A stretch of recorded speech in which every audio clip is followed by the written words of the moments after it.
Vasanth TV ரசிகர்களுக்கு வணக்கம். இன்னைக்கும் நம்மளுடைய தெரிந்து கொள்வோம் நிகழ்ச்சியில தெரியாத பல விஷயங்கள் தான் தெரிஞ்சுக்க போறோம். நம்ம எல்லாருமே வீட்ல வாஷிங் மிஷின் யூஸ் பண்ணுவோம், ஃப்ரிட்ஜ் யூஸ் பண்ணுவோம். சில டைமு எப்பவுமே நம்ம எதிர்பாராத மாதிரியான ஒரு விஷயம் நடக்கும். அது என்னன்னா, சடால்னு ஒரு எர்த் பாஸ் ஆகுற மாரி, சிறுக்குன்னு ஒரு மூமெண்ட். என்னடா இது நம்ம பாடியில ஷாக் அடிக்குது அப்படின்னு யோசிப்போம்.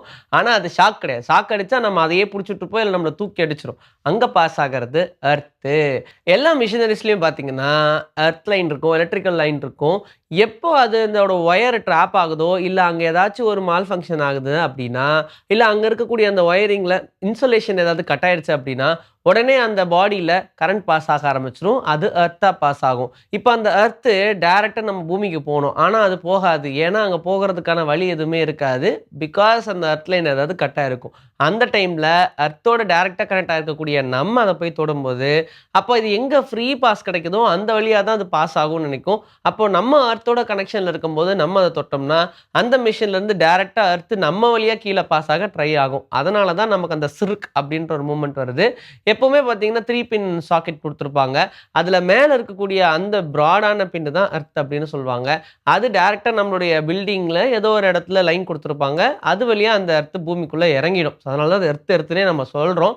ஆனால் நெறைய பேர் வந்து அதுக்கு கன்வெர்ட்டர் போட்டு யூஸ் பண்றோம் அப்படின்னு சொல்லி 2 பின் சாக்கெட்லாம் போட்டு யூஸ் பண்ணுவாங்க. அப்படி யூஸ் பண்ணும்போது தான் இந்த மாரியான பிரச்சனைகள் வரும். அதனால அதெல்லாம் தவிர்த்துக்கங்க. 3 பின் இருந்துச்சுன்னா 3 பின்ல தான் யூஸ் பண்ணணும். சாதாரணமா நம்ம ரோட்ல நடந்து போயிட்டு இருக்கும்போது, நெறைய வீடு, கடைகள்லாம் பார்க்குற மாரி, டிரான்ஸ்ஃபார்மர் அப்டின்ற ஒரு விஷயத்தையும் பார்த்திருப்போம். ஆனா என்ன, இது ஒரு லேண்ட்மார்க்ன்னு நம்ம சொல்லியிருப்போம். இல்ல எங்கோ இருக்கிறத பார்த்திருப்போமே தவிர்த்து, அதோடைய பர்ப்பஸ் என்ன அப்டின்னு நெறைய பேருக்கு தெரிஞ்சிருக்காது. ஃபர்ஸ்ட்டு இந்த டிரான்ஸ்ஃபார்மர்க்குள்ள என்ன இருக்கு? அந்த பெருசா சிலிண்ட்ரிக்கல் ஷேப்ல இருக்கு இல்லையா? அதுக்குள்ள தான் காப்பர் காயில் இருக்கு. ஸோ கிலோ கணக்குல காப்பர் வைண்டிங்ஸ் அதுல இருக்கும். இது இல்லாம கூலிங் ஆயில்ஸ் எல்லாம் வச்சிருப்பாங்க. இன்னும் நெறைய மெட்டீரியல்ஸ் இருக்கும். ஆனா இதோடைய பர்ப்பஸ் என்னன்னா, இப்போ ஒரு தெரு இருக்குன்னு வச்சுக்கோங்க. அந்த தெருவுல எல்லாரும் ஒரே டைம்ல ஏசி போடுறாங்க அப்டின்னா, அப்ப அங்க வோல்டேஜ் ஃப்ளக்சுவேட் ஆக சான்சஸ் இருக்கு. இப்ப நெறைய பேர் அத யூஸ் பண்ணாங்கன்னா, யூஸ் பண்ணாதவங்க வீட்ல இருந்தெல்லாம் கரண்ட் அத எக்ஸ்ட்ராக்ட் பண்ணும். அந்த டைம்ல தான் பல்ப் அப்டி பிளிங்க் ஆகுறது, இந்த மாரியான நெறைய பிரச்சனைகள் வரும். இதெல்லாம் நம்ம ரொம்ப வருஷத்துக்கு முன்னாடி நம்ம வீட்லயே ஃபேஸ் பண்ணியிருப்போம். ஆனா, இப்ப அதெல்லாம் நடக்கிறது இல்ல. அதுக்கான காரணம் என்னன்னா, அந்த வோல்டேஜ் எல்லாத்தையுமே மேனேஜ் பண்றது இந்த டிரான்ஸ்ஃபார்மருடைய வேல தான். இன்கேஸ் இந்த டிரான்ஸ்ஃபார்மர் அங்க இல்லன்னு வச்சுக்கங்க, அப்போ நம்ம பில்டிங்ல ஃப்ளக்சுவேட் ஆகுறது, ஈவன் நம்மளுடைய வீட்டுக்குள்ளேயே இந்த ரூம்ல ஒரு ஏசி ஓடுது. இன்னொரு ரூம்ல ஏசி போட்டா, உடனே நம்மளுடைய டிவிலாம் கொஞ்சம் டல் ஆற மாரி இருக்கும். டியூப் லைட்லாம் பார்த்தோம்னா, டல் ஆயி வெளிய வர மாரி இருக்கும். இந்த மாரியான பிரச்சனைகள் எல்லாமே அதனால தான் வரும். அதனால தான் இந்த டிரான்ஸ்ஃபார்மர் அப்படின்ற ஒரு விஷயத்த கரெக்ட்டா எல்லா ஸ்ட்ரீட்ஸ்க்கு ஏத்த மாரி வச்சிருக்காங்க. மனுஷங்க யூஸ் பண்ற அந்த எலக்ட்ரிக்கல்ஸ பத்தி நம்ம பேசும்போது, செடி கொடிகளுக்கும் இந்த எலக்ட்ரிசிட்டி அப்படின்ற ஒரு விஷயம் அப்ளிகபிள் ஆகும். அது நம்மள மாதிரி நம்ம யூஸ் பண்ணக்கூடிய கரண்ட் மாதிரிலாம் கிடையாது. அதோடைய விஷயமே வேற. என்னன்னா, அதெல்லாம் எலக்ட்ரிக்கல் சிக்னல்ஸா பாஸ் பண்ணும். இப்ப உதாரணத்துக்கு, நம்ம ஒரு செடி எடுத்துக்கலாமே, தொட்டாஞ்சினுங்கி அப்படின்னு சொல்லுவாங்க இல்லையா? இத மிமோசா புடிகா அப்படின்னு சொல்லுவாங்க. இந்த செடியுடைய வேலை என்ன? இது ரொம்ப அழகா படர்ந்திருக்கும். எப்ப நீங்க அத தொடுறீங்களோ, ஆட்டோமேட்டிக்கா அது சுருங்கிரும். அப்ப என்ன நடக்கும் அப்படின்னா, மேல் படர்ந்து இருக்கக்கூடிய தண்ணி எல்லாமே, எப்போ நம்ம தொடுறோமோ அந்த இடத்துல ஒரு எலக்ட்ரிக்கல் சிக்னலா பாஸ் ஆகி, அந்த தண்ணி எல்லாத்தையுமே உடனே ட்ரெயின் பண்ணி, அந்த இடம் அப்படியே சுருங்கி போயிடும். ஃபர்ஸ்ட்டு இதோடைய இயற்கையான பர்ப்பஸ் என்ன அப்படின்னா, பொதுவாவே இந்த செடி, கொடி, தாவரங்கள்லாம் ஏதாவது ஒண்ணு சாப்பிட வரும் இல்லையா? அப்படி அது சாப்பிட வரும்போதோ, இல்ல ஆடோ, இல்ல மாடோ அது சாப்பிட வரும்போதோ, தொட்ட உடனே அது அப்படியே வாடி போயிடும். வாடி போன மாரி இருக்கிறதுனால, "ஐய்யய்ய! இது வேஸ்ட்டு போல. இதுல நியூட்ரிஷனே இருக்காதுன்னு" சொல்லி அந்த மிருகங்கள்லாம் கிளம்பி போயிடும். அப்படி தன்னுடைய செல்ஃப் டிஃபென்ஸ்க்காக தான் இத யூஸ் பண்ணிக்கிட்டு இருந்துச்சு. இது அப்படியே நாளடைவுல பார்த்தோம்னா, நெறைய இடங்கள்ல பரவ ஆரம்பிக்கும். அப்படியே கொஞ்சம் கொஞ்சமா படர்ந்து, இது கிட்டத்தட்ட ஒரு பெரிய படர்ந்தமா ஆயிடும். அப்படி பன்ச்சா இருந்தாலும், எந்த இடத்துல தொடுறாங்களோ, அந்த இடத்துல மட்டுமே தான் அது சுருங்குமே தவிர்த்து, டோட்டலா எல்லா இடத்துக்கும் சிக்னல் பாஸ் ஆகாது. ஸோ, இப்ப அது ஃபுல்லா இருந்தாலும், ஒரு கை லெவலுக்கு நீங்க போய் தொட்டீங்கன்னா, அந்த இடம் மட்டும் தான் சுருங்கும். அந்த லெவலுக்கு மட்டும் தான் அதோடைய எலக்ட்ரிக்கல் பாஸ் ஆனது நடக்கும். மீதி இடங்கள்லாம் நார்மலா தான் இருக்கும். இந்த மாரி ஒரு செல்ஃப் டிஃபென்ஸ் இருக்கிற செடிகள்லயே இதுதான் ரொம்ப ரொம்ப யூனிக். ஐ டிராப்ஸ் எல்லாம் நம்ம யூஸ் பண்றோம். அதுல இருக்கக்கூடிய எக்ஸ்பைரி டேட்ட பார்த்து நம்ம யூஸ் பண்ணாலும், அது எக்ஸ்பயர் ஆன ஒரு ப்ராடக்ட்டான்னு சொன்னா உங்களுக்கு எப்படி ஷாக் ஆகும்?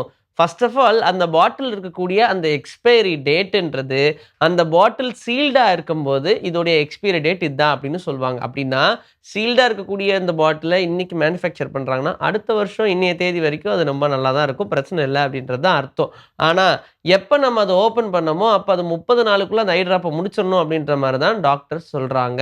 ஏன்னா, அந்த ஐ டிராப்ஸ்குள்ள பார்த்தோம்னா, நம்ம எப்போ பாட்டில் ஓப்பன் பண்றோமோ, அப்ப வெளிய இருக்கக்கூடிய பாக்டீரியா, வைரஸ் இதெல்லாம் அந்த பாட்டிலுக்குள்ள போய் ட்ராப் ஆயிரும். அது ஈஸியா கலங்கலாகறதுக்கு, கண்டாமினேட் ஆகறதுக்கு சான்சஸ் இருக்கு. நீங்க பார்க்கும்போது ரொம்ப கிளியரா தெரிஞ்சாலும், நம்ம கண்ணுக்கே தெரியாத அளவுக்கு ரொம்ப மைக்ரோ நானோ பாக்டீரியாஸ் எல்லாம் அதுக்குள்ள போய் ஸ்டேபிள் ஆயிருக்கும். அத நம்ம மறுபடியும் இறுக்கமா மூடிருவோம். உள்ள போய் ட்ராப் ஆன எல்லாமே அப்படியே உள்ளுக்குள்ளேயே ஸ்ப்ரெட் ஆகிக்கிட்டே இருந்து, அது ஃபுல்லாத்தையுமே அதனுடைய பர்ப்பஸ் என்னவோ அத அப்படியே மாத்தி விட்டுரும். இது 30 நாள், இல்ல 32 நாள், 35 நாள் அப்படின்றது தான் மேக்ஸிமம். அதுக்குள்ள நீங்க இந்த ஐ டிராப்ப யூஸ் பண்ணிரணும், இல்லன்னா தூக்கி போட்டுறணும். ஸோ இந்த ஐ டிராப்புடைய எக்ஸ்பைரி டேட் இதுதான். ஆனால் இதுலயே நெறைய வெரைட்டிஸ் ஆஃப் ஐ டிராப்ஸ் இருக்கு. ஒரு சிலது பார்த்தோம்னா 6 மாசம் வரைக்கும், 7 மாசம் வரைக்கும்லாம் இருக்கும். ஒண்ணும் ஆகாது அப்படின்ற மாரிலாம் சொல்லுவாங்க. ஸோ நீங்க எந்த ஐ டிராப்ஸ் வாங்குறீங்கனாலும், டாக்டரே ஒரு வேள மறந்தாலும், நீங்க ஒரு வார்த்தை கேட்டுருங்க. தண்ணிக்குள்ள சாதாரணமா நம்ம போம்போது ஒரு பிரச்சனையும் இல்ல. ஆனா ரொம்ப டீப்பா போய்க்கிட்டே இருக்கும்போது, நம்ம பாடியில இருக்கக்கூடிய ஒவ்வொரு கலரா அத அப்சர்வ் பண்ணிக்கிட்டே போய்க்கிட்டு இருக்கும் அப்படின்ற மாரி சொல்லுவாங்க. ஏன்னா, அந்த இடத்துல இருந்து நம்ம பாடியில இருக்கக்கூடிய ஏதோ ஒரு கலர பார்த்தோம்னா, அது நம்ம கலர் மாரியே தெரியாது. அப்படி பார்க்கும்போது, ஒரு 30 அடி ஆழத்துக்குள்ள 30 ஃபீட் அப்படின்றதுக்குள்ள நம்ம போயிட்டு இருந்தோம்னு வச்சுக்கோங்க. அப்போ நம்மளுடைய பிளட்டோட கலர் ரெட்டுன்னா, ஆனா அந்த இடத்துல பார்க்கும்போது அது கிரீன் கலர்ல தான் இருக்கும்னு சொல்றாங்க. ஏன்னா, இந்த டீப் வாட்டர் எல்லாமே ரொம்ப ஈஸியா அப்சர்வ் பண்ணக்கூடியது அப்படின்னு பார்த்தோம்னா ரெட் கலர் தான். உங்க பாடியில எத்தனையோ கலர்ஸ் இருந்தாலும், கண்டிப்பா அது ரொம்ப ஈஸியா எக்ஸ்ட்ராக்ட் பண்ணக்கூடியது இந்த ரெட் கலர் தான் அப்படின்னு சொல்றாங்க. அதனால தான் 30 ஃபீட் அடியில போம்போது, நம்மளுடைய பிளட்டோட கலர் கிரீனா தெரியுதுன்னு சொல்றாங்க. இன்னைக்கு நம்மளுடைய தெரிந்து கொள்வோம் நிகழ்ச்சியில தெரியாத பல விஷயங்கள் தெரிஞ்சுக்கிட்டோம். இதே மாதிரி சூப்பரான கன்டென்ட்டோட உங்கள நான் வந்து சந்திக்கிறேன். Until then this is bye from Vijayasri. Take care.